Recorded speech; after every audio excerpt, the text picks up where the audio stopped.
There's a moment you've felt before, and you'll feel it again.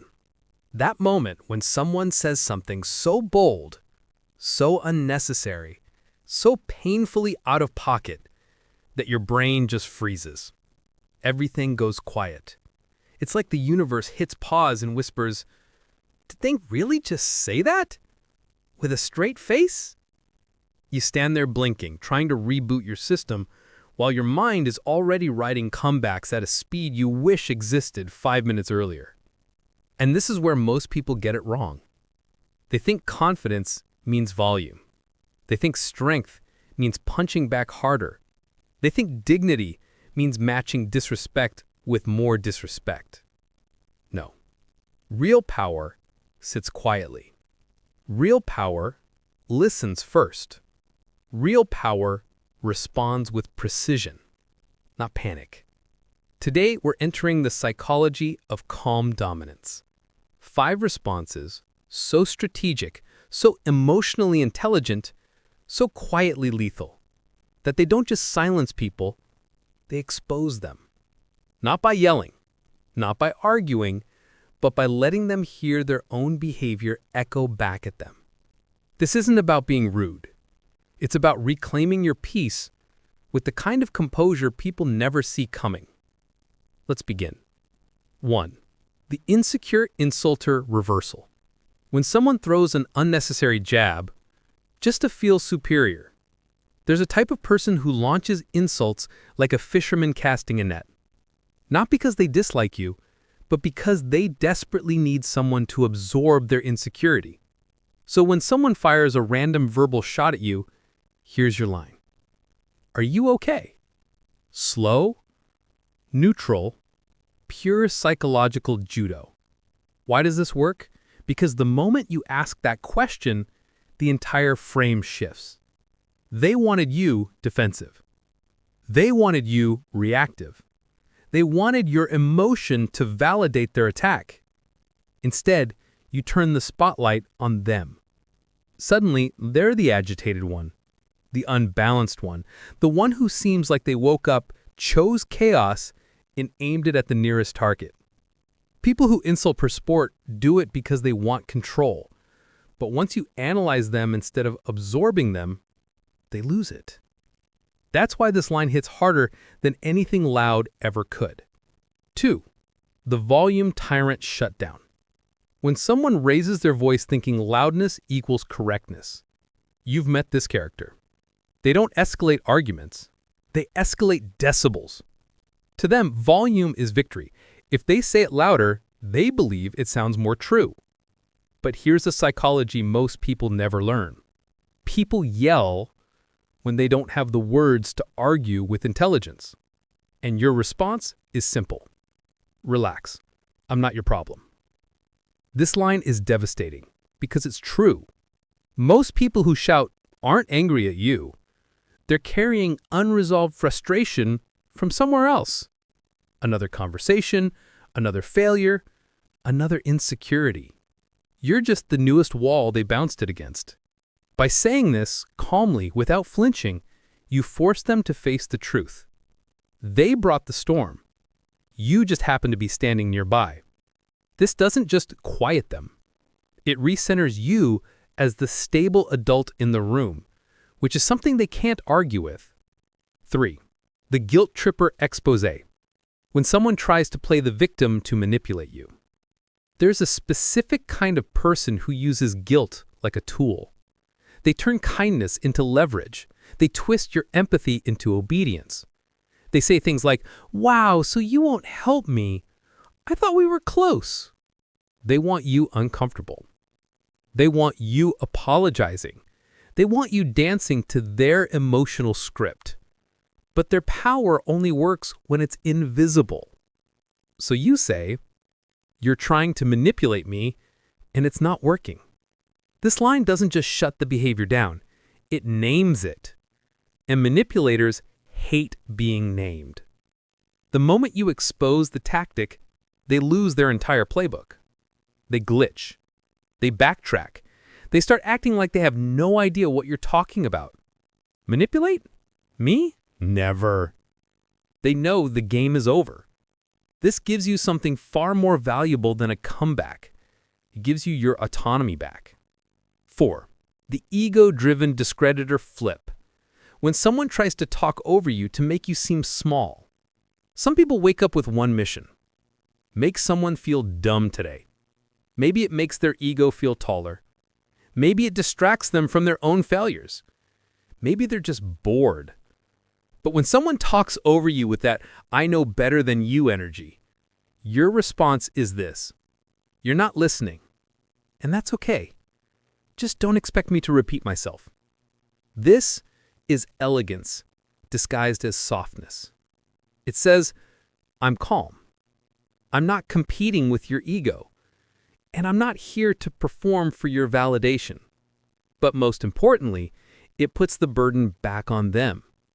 If they want to know what you said, they'll have to ask you to repeat it.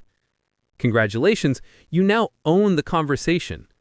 Not by force, but by standards. 5. The boundary breaker reset. When someone crosses a line and pretends it's normal. Oh, you know this one. They say something wildly disrespectful and then hide behind the classics. It was just a joke. You're too sensitive. I'm just being honest. No. They crossed the line because they assumed you wouldn't address it. Your response is, if that's your version of a joke, I'm not laughing. Try again. This hits on 3 levels. It doesn't attack them, it critiques the quality of their behavior, and it forces them to reconsider what they thought was acceptable. Now they're on the defensive. Their joke isn't funny. Their honesty isn't noble. Their attitude isn't charming. And suddenly the room gets very, very quiet. Because when you calmly tell someone their normal isn't normal, they have nowhere else to hide. Music rise. Quiet intensity. Because lines alone don't make you powerful.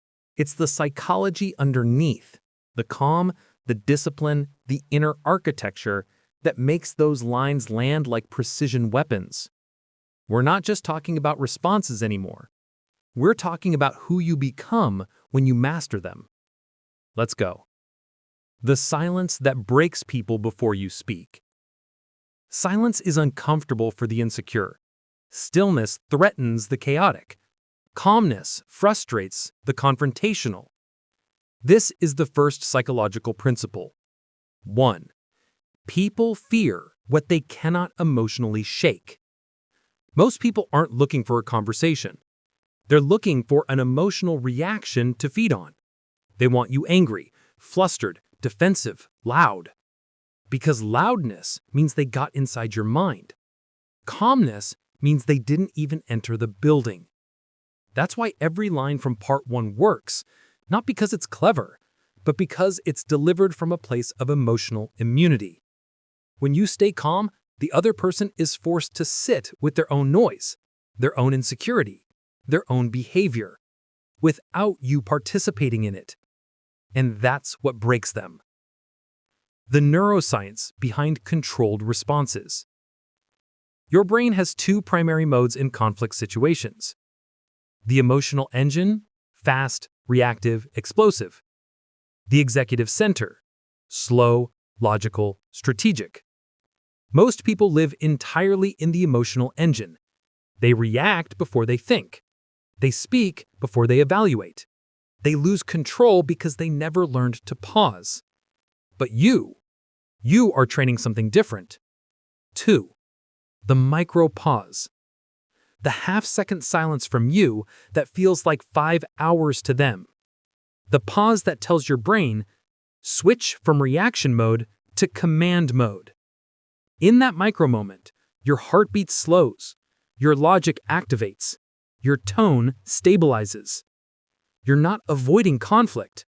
You're stepping above it. This is why your calm responses feel intimidating. They're not emotional. They're executive decisions. Why calm people win every conversation? Let's break down the deeper psychology of each reaction style. The insecure insulter response. Are you okay? You expose their emotion while staying above it. This works because it removes their power. It reframes their attack as a personal issue. It forces them to self-reflect in real time. Most people crumble when required to look at themselves. The volume tyrant response. Relax, I'm not your problem. You disconnect from their emotional chaos. This works because you refuse the role they want you to play. You remind them their anger is misplaced. You show you're not emotionally available for their drama. Disconnection is the weapon no one sees coming. The guilt tripper response. You're trying to manipulate me, and it's not working. You revealed the trick behind the trick. Manipulation depends on invisibility. Once you shine a light, their tactic melts. They can't continue the same behavior after being exposed. You collapse the entire strategy with one sentence. The ego discreditor response. You're not listening, and that's okay. Just don't expect me to repeat myself. You remove the reward for their dominance. You show zero desperation for approval. You break the social script they rely on. You make them ask for clarity instead of demanding it. You reverse the hierarchy instantly. The boundary breaker response. If that's your version of a joke, I'm not laughing. Try again. You reject their definition of normal. Because disrespect thrives on normalization. You refuse to let them rewrite reality. You force them to examine their own behavior. People behave better when they lose the freedom to disguise their disrespect. The real reason calmness is so powerful. Calmness is not weakness. Calmness is emotional discipline. It's the ability to stay aligned with your values even when someone tries to drag you into chaos. Here's the hidden truth. Calmness equals authority. When you don't raise your voice, people listen harder. When you don't react emotionally, they question their own behavior. When you maintain composure, you automatically take the dominant position. Authority isn't something you declare, it's something you radiate. The 3 levels of silent power. If you really want to become untouchable, you must master these. Level 1. Emotional neutrality. Not every comment deserves energy. Not every insult deserves attention. Not every provocation deserves engagement. Half the time, silence is the correct answer. Level 2. Controlled language. Your tone becomes your weapon. Low, slow, even. Noise loses to precision every time. Level 3. Psychological positioning. You stop arguing. You stop explaining yourself. You stop offering emotional discounts to people who haven't earned them. This is the level where people begin to treat you differently. With more respect, with more caution, with more intention. Not because you demanded it, but because you stopped tolerating anything less. The calmness shadow effect. Here's a powerful truth. When you speak calmly during conflict, you cast a psychological shadow over the entire room. People become more careful. They watch their words. They second-guess their tone. They start checking themselves before speaking. Not because they fear you, but because your calmness exposes their chaos. You become the mirror they don't want to look into. The only mindset you need going forward. The next time someone disrespects you, remember this. You don't need to win the argument. You don't need to overpower them. You don't need to raise your voice. You only need one thing: an unshakable belief that your peace is more valuable than their drama. Once you truly understand that, your entire energy changes. People feel it. People respect it. People adjust to it. Because a person who cannot be rattled cannot be controlled. Music rises, calm, powerful. You don't become untouchable by being louder. You become untouchable by being clearer, calmer, and more controlled than the situation trying to provoke you. People who argue want noise. People who manipulate want confusion. People who insult want chaos. Don't give them any of it. Give them silence. Give them clarity. Give them standards. And watch how fast the room changes.